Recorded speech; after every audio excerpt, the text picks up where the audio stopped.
Ya pemirsa, Anda kembali di Apa Kabar Indonesia Pagi. Di segmen ini kita akan bahas soal tindakan atau perilaku yang keji ya. Miris sekali ini oknum kepolisian yang merupakan seorang Kapolres nonaktif di Ngada, Nusa Tenggara Timur ini diduga melakukan tindakan asusila pemirsa terhadap anak di bawah umur. Nah, langsung saja kita bahas dengan sejumlah narasumber yang sudah hadir di studio kita pada pagi hari ini. Ada Yusuf Warshim, Komisioner Kompolnas. Selamat pagi. Selamat pagi Pak Yusuf. Selamat pagi. Baik. Ada juga Pak Arianto dia selaku penasihat ahli Kapolri Arianto Sutadi. Selamat pagi Pak Arianto. Selamat pagi. Dan terakhir ada yang cantik juga nih di sebelah saya nih ada Jadi Mbak. Putri tidak yang satu-satunya cantik di dialog ini ya. Yang akan mengupas nih kira-kira ada gangguan apa nih Mbak kalau dari sisi psikologis begitu ya. Ada Mbak Oriza Sativa selaku psikolog. Selamat pagi Mbak Oriza. Selamat pagi Mbak Baik. Putri. Kita mungkin ke Mas Yusuf dulu kali ya. Yang saat ini tengah berlangsung ini kan ada etik ya, soal sidang etik sebentar lagi juga akan digelar. Nah, kalau dari evaluasi Kompolnas sendiri, bagaimana ini kasus kok bisa gitu polisi malah jadi bukan melindungi malah menyakiti begitu?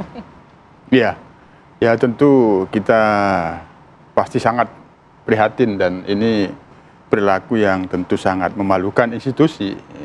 Lagi-lagi ini memalukan institusi yang kami pantau proses ini bagaimanapun kita katakan pelanggaran. Oke. Ya. Kalau melihat proses hukumnya saat ini, kan ini sedang dipatsus begitu ya, sedang diperiksa oleh Divpropam Mabes Polri begitu. Tapi terkesan lamban begitu. Penetapan tersangkanya belum, padahal sudah jelas-jelas ya buktinya mungkin sudah ada di wilayah NTT juga sudah naik sidik sebenarnya begitu ya. Evaluasi dari Kompolnas?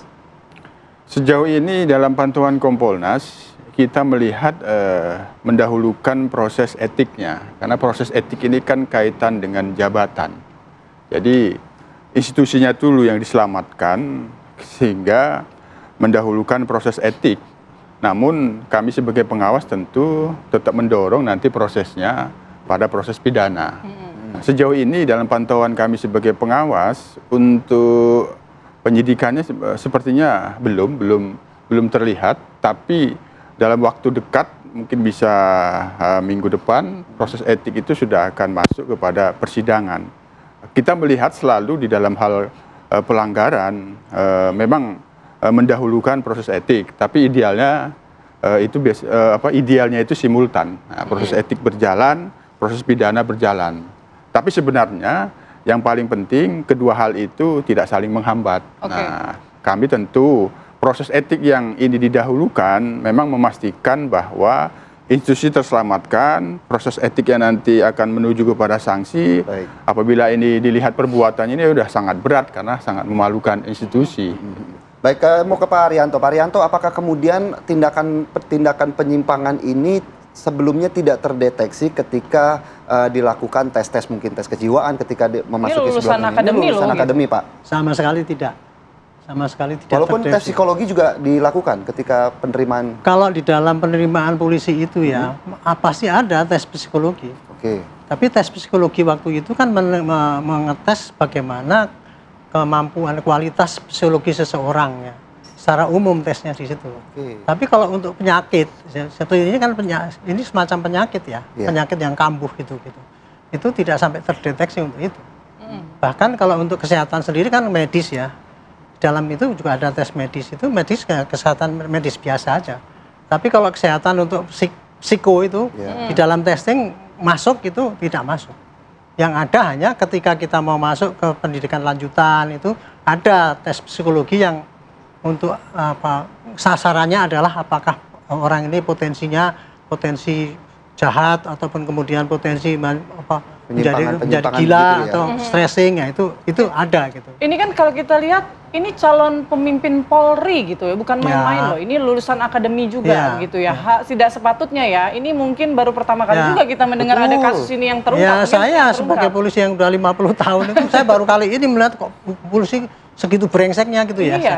Tapi saya juga kok brengsek sekali ya, cuma mencemarkan, kemudian narkoba, kemudian merekam, ngirimkan ke luar negeri lagi kan itu.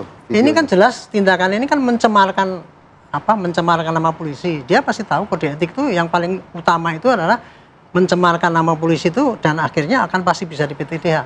Kok bisa dilakukan itu lah. Makanya di sini menurut saya sih Ini perlu penelitian yang mendalam, apa latar belakang yang bisa orang itu kok bisa berbuat seperti itu. Apakah kemudian ini kan dilakukannya ketika masih aktif begitu ya, tindakan-tindakan ini? Apakah kemudian tidak ada fungsi pengawasan ketika itu, Pak Arianto? Kalau Atau fungsi seperti pengawasan setiap hari itu berjalan, Pak. Lapis-lapis polisi itu ya. Paling ringan tuh pengawasan disiplin tiap hari ya. Masuk kantor telat aja terus dia diawasi. Apalagi penindakan. Kemudian tindakan etik itu tindakan yang pantas apa tidak, yang mencemarkan nama atau mengharumkan nama itu masuk ke etik. Kalau kesatuan nggak benar itu maka Irwasum yang meriksa. Kemudian kalau terjadi pelanggaran Propam pasti turun. Dan kemudian terakhir kalau masuk pidana dia pasti akan kena pidana. Jadi kontrol itu sudah ada setiap hari. Oke, tapi kan untuk tes psikologisnya sendiri, tes psikologinya apakah hanya di penerimaan? Selama dia bekerja, selama dia aktif masih ada, juga? Selama secara periodik.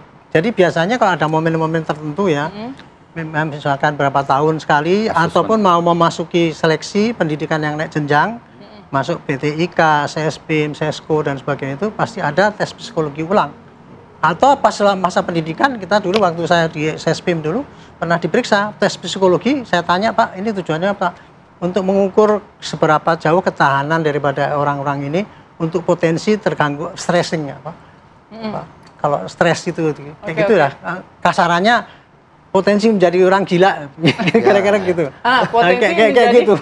Saya tanya psikologi kayak gitu. Mbak Oriza sendiri menangkapnya apakah memang ada gangguan jiwa nih arahnya? Iya, jadi pada kesempatan yang baik ini saya izin untuk menyampaikan beberapa hal yang menurut saya penting, tidak saja untuk kita semua yang ada di sini, tapi juga untuk pemirsa semua. Di sana nanti juga pasti yang nonton ada juga anggota-anggota polisi ya, TNI, kita semua lah, ada yang dokter, ada yang semua punya profesi.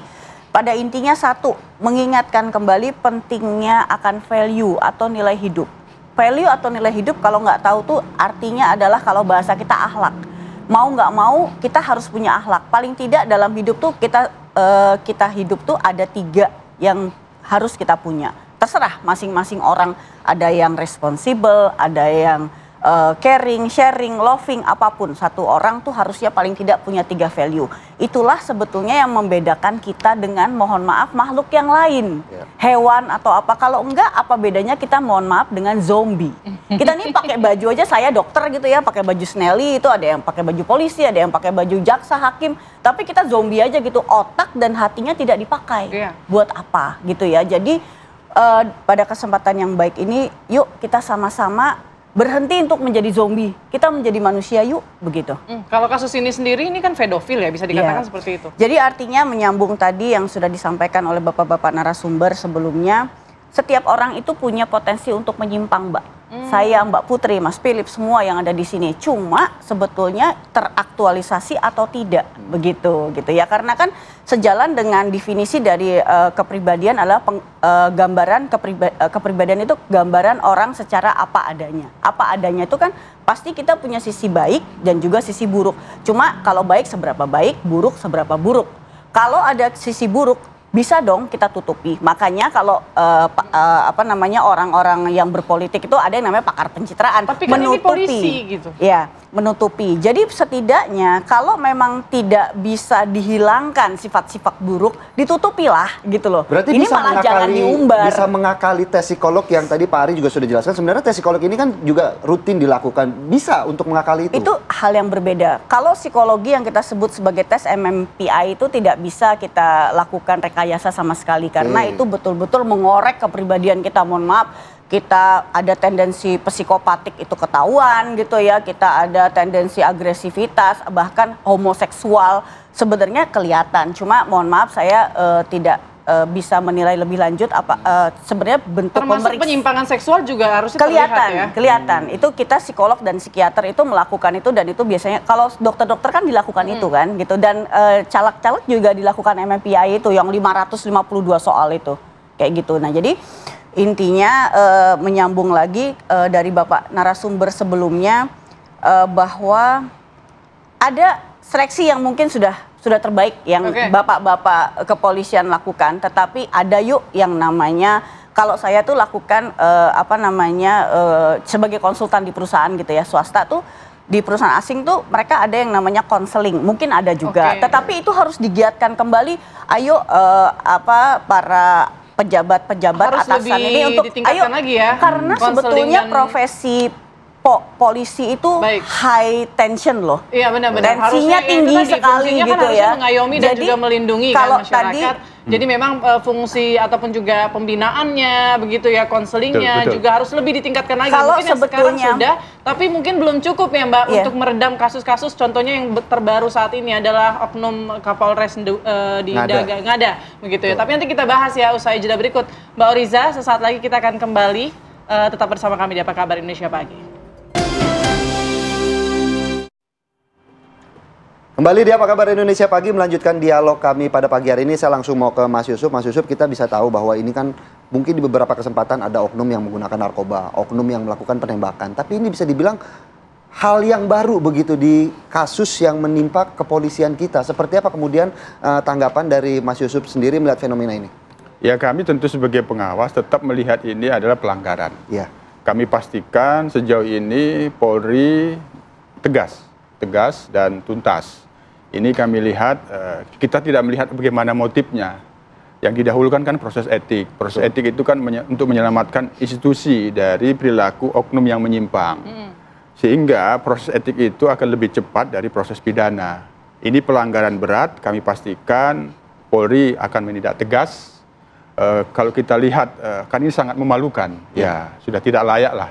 Tidak layak lagi menjadi anggota Polri. Namun tentu kita hormati kewenangan pada sidang Komisi Kode Etik nanti apa putusannya. Tapi kami pastikan kepolisian akan bergerak cepat proses etiknya ini untuk menindak tegas yang bersangkutan. Nah, proses pidananya nanti tetap kita dorong. Di pidana nantilah akan terungkap bagaimana motif yang sesungguhnya. Apakah memang ini ada faktor-faktor mental, kejiwaan, perlu dilakukan psikologi forensik nanti, itu dalam proses pidana tentu itu pasti diperlukan. Tapi karena ini adalah kaitannya dengan marwah martabat institusi, proses etik itu kan untuk menyelamatkan institusi dari perilaku menyimpang. Katakanlah nanti putusannya itu di PTDH, berarti kan institusinya terselamatkan, dia sudah tidak dianggap nanti diduga tidak layak, sehingga tidak lagi menjadi anggota. Tapi proses etik itu kan due process. Nah, due process model, karena etik itu juga bisa digugat di PT UN. Oleh karena itu ada proses-proses prosedur yang harus tetap dilakukan secara profesional, transparan dan akuntabel agar pertanggungjawaban di dalam memberikan sanksi, katakanlah nanti PTDH itu benar-benar bisa dipertanggungjawabkan ketika nanti ada gugatan, tetap posisi putusan itu tetap kuat. Itu tetap harus kita hormati dan kita dorong profesionalisme di dalam menindak etik nanti. Oke, masih juga ya ada upaya-upaya gugatan ya, meskipun kejahatan yang dilakukan ini sudah sangat luar biasa ya Pak Arianto ya. Bisa tidak sih langsung saja mungkin dipecat, karena kan sebenarnya buktinya sudah ada nih, narkoba sudah terbukti ya hasil tesnya begitu. Kemudian video ya sudah pastinya memperlihatkan wajah dari oknum tersebut. Ya pasti bisa aja, dan saya pastikan ini pasti akan dipecat ini. Cuman ya di dalam hukum yang berlaku itu, kita itu tidak boleh menghukum orang dengan cara yang tidak di luar hukum. Gitu. Nah sekarang sudah ada nih aturannya. Ini kejadiannya kan kejadian oknum ataupun anggota yang mencemarkan nama baik polisi, lembaga. Itu judulnya kan. Maka polisi tindakannya adalah nomor satu adalah meriksa etik, disiplin untuk menentukan apakah orang ini pasti tetap dipertahankan apa tidak. Ya. Itu pembuktiannya nggak susah itu. Rekaman itu aja nanti kemudian ini selesai. Nah sayangnya di dalam aturan kode etik itu ada aturannya. Bikinnya komisinya berapa lama, kemudian periksanya saksi dan sebagainya. Itu makan waktu, nggak bisa di instan itu. Ini sebenarnya bisa diterobos. Ini saya memberikan saran ya. Bikinlah di perkap itu paket kilat. Misalkan ada kasus kayak gini pakai semacam tilang itu kan. Paket kilat gitu sehingga cepat dok. Nah, akan hanya untuk PTDH itu. Adapun kalau untuk pembuktian pidananya itu untuk menentukan berat ringannya pidananya atas tindakan kejahatan orang itu mesti pakai KUHP. Disitulah nanti akan dilihat pakai forensik, dilihat motifnya untuk menentukan berat ringannya daripada hukuman yang akan diberikan kepada orang itu, karena itu ancamannya kan pidana. Beda kalau tadi etik tadi kan seperti Pak Yusuf katakan cepat ya, karena hukumannya cuma pecat, pindah kan itu kan nggak butuh apa pertimbangan yang mendalam. Tapi gitu, waktu di eranya Pak Arianto pernah nggak sih ada kasus seperti ini? Untuk kasus seperti ini yang tadi saya katakan saya 50 tahun itu mengamati perilaku buruk polisi selama saya dinas ya. nggak pernah ada yang sebrutal ini, sekonyol inilah kayak gitu ya. Sudah memperkosa anak, merekam, dikirim lagi, apalagi dia pakai narkoba. Ini seorang Kapolres loh itu. Oke. Kan dia tahu gitu. Itu makanya itu dengan kejadian yang dahsyat ini ya. Selain cepat-cepat diproses PTDH dan kemudian pidananya, perlu ada penelitian. Kenapa orang ini sampai gitu sehingga tidak sampai terjadi lagi hal seperti ini. Nah, itu kenapa bisa jadi seperti ini? Begitu apakah rekam jejak dari oknum ini sebelumnya gimana Pak Arianto yang Pak Arianto? Saya tanyakan Kapolda, bagus. Karena ini Pak, ini udah Kapolres yang kedua loh menurut kami. Dan di dalam sepak terjangnya dia itu termasuk orang yang tegas gitu. Tegas. Iya, itu yang membingungkan. Kayak gitu. Jadi rekam jejaknya itu di dalam itu tidak terdeteksi apa kelainan dalam tanda petik itu kelainan jiwa atau apa tadi itu. Masalah ini apa belum gitu terdeteksi, makanya saya nyarankan ini perlu pendalaman gitu. Selain tindakan tegas untuk menunjukkan bahwa kalau polisi nggak bagus itu pasti ditindak tegas dan dia tidak kebal hukum. Semua hukum diterapkan. Nah, mungkin Mas Yusuf juga bisa mengomentari bahwa ini kan apakah kemudian pemilihan Kapolres selanjutnya mengenai kasus ini juga menjadi pelajaran, artinya bisa lebih selektif ataupun lebih berhati-hati begitu? Ya, tentu sekali lagi ketika terjadi adanya oknum melakukan penyimpangan, pelanggaran, kita tentu sebagai pengawas melihatnya dalam perspektif pengawas. Pengawasan ada yang perlu dievaluasi, ada yang perlu dibenahi, itu harus terus dilakukan. Terkait khususnya pengawasan terhadap dalam hal membina karir, mempromosikan jabatan, misalnya barangkali perlu dilakukan penerapan angket 360 secara berkala. Angket 360 itu atas bawah ditanya, samping kanan itu ditanya, gimana kinerja orang ini, perilaku Kapolres ini bagaimana. Itu untuk mengontrol, itu barangkali ada hal-hal yang perlu menjadi perbaikan ke depan, misalnya perlu diterapkan lagi. Dulu kan pernah diterapkan itu ya Pak Arianto, angket 360. Angket 360 itu untuk melihat perilaku. Apakah dia sangat baik, tidak baik, cukup baik dari rekannya, dari sebelah kanannya, dari mitranya, dari atasannya, itu akan kelihatan. Kalau istilah kami itu sosiometri. Baik, ini di balik rekam jejak dan kinerjanya yang baik di Mbak Oriza, ternyata ada perilaku busuknya ini. Nah, ini kok bisa ya Mbak seperti itu? Padahal sebelumnya atau lingkungannya sendiri menilai bahwa tidak pernah ada masalah begitu ya, baik-baik saja nih orang, tapi ternyata kita tidak tahu di belakangnya begitu. Kalau kita itu sebagai psikolog selalu membedakan ada yang namanya basic personality, kepribadian dasar aslinya, dan yang kita sebut sebagai trait personality. Kalau pemirsa misalnya nonton film-film barat gitu, my traits itu maksudnya, jadi ada yang memang aslinya dia, ada yang terbentuk, traits personality adalah kepribadian yang terbentuk karena lingkungan. Jadi, oh ya, saya psikolog, oh saya perawat ya, saya harus jaim ya, gitu. Saya harus ramah, sabar ya, gitu ya, harus berusaha untuk teliti, tekun. Padahal saya sebetulnya malas, saya sebenarnya pemarah, kan bisa aja. Tapi begitu saya menggunakan seragam saya, ya saya harus bertindak yang mungkin itu trait. Artinya itu persona saja, kalau bahasa kita topeng alias palsu, bisa jadi, ya kan, gitu.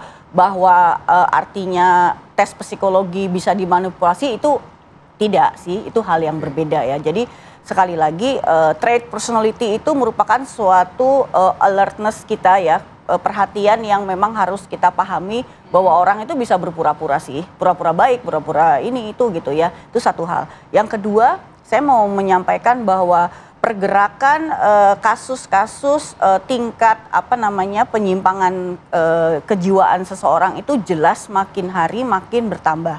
Kalau dulu pengalaman saya pribadi, kira-kira 20 tahun yang lalu sebagai psikolog, penderita skizofrenia itu mostly usia 30-40 tahun. Sekarang itu usia 11 tahun, 10 tahun aja gejala skizofrenia dengan halusinasi dan waham sudah ada. Baik.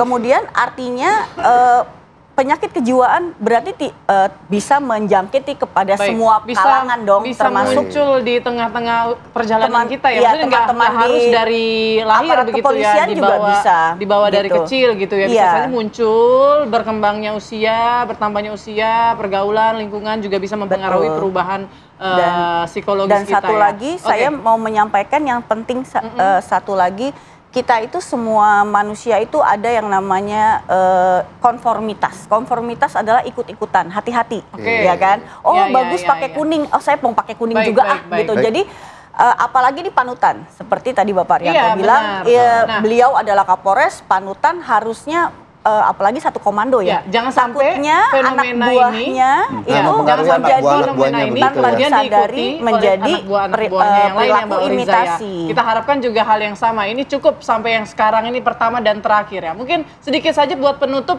Pak Yusuf. Ya tentu ini kalau perilaku menyimpang memang pengawasan pada pembinaan itu yang harus terus dibenahi dan ditingkatkan agar memang betul-betul cepat dan tepat di dalam mengontrolnya. Ketika ada potensi-potensi langsung terdeteksi sehingga langkah-langkah yang harus dilakukan untuk mitigasi atas potensi-potensi menyimpang itu cepat dilakukan. Ini yang perlu dilakukan pembenahan ke depan. Baik, mungkin kalau Pak Yusuf ada potensi langsung dicegah, mungkin kalau dari Pak Rianto sebelum potensi itu muncul mungkin langsung dicegah atau seperti apa Pak Rianto? Kalau saya melihat ya pengawasan di polisi itu secara teoritis itu sudah sangat berlapis-lapis. Ya. Hanya kelemahannya adalah pada implementasinya daripada pengawasan itu. Kurangnya banyak penindakan-penindakan tegas apabila ada pelanggaran yang kecil. Yang kedua, kurang penjelasan mengenai hukuman yang diberikan pada orang yang melanggar itu, sehingga orang lain nggak menilai yang bagi polisi sendiri tidak ada efek jerah, bagi masyarakat sendiri seakan-akan polisi menutupi kesalahan. Oke. Nah ini yang harus diperbaiki ya.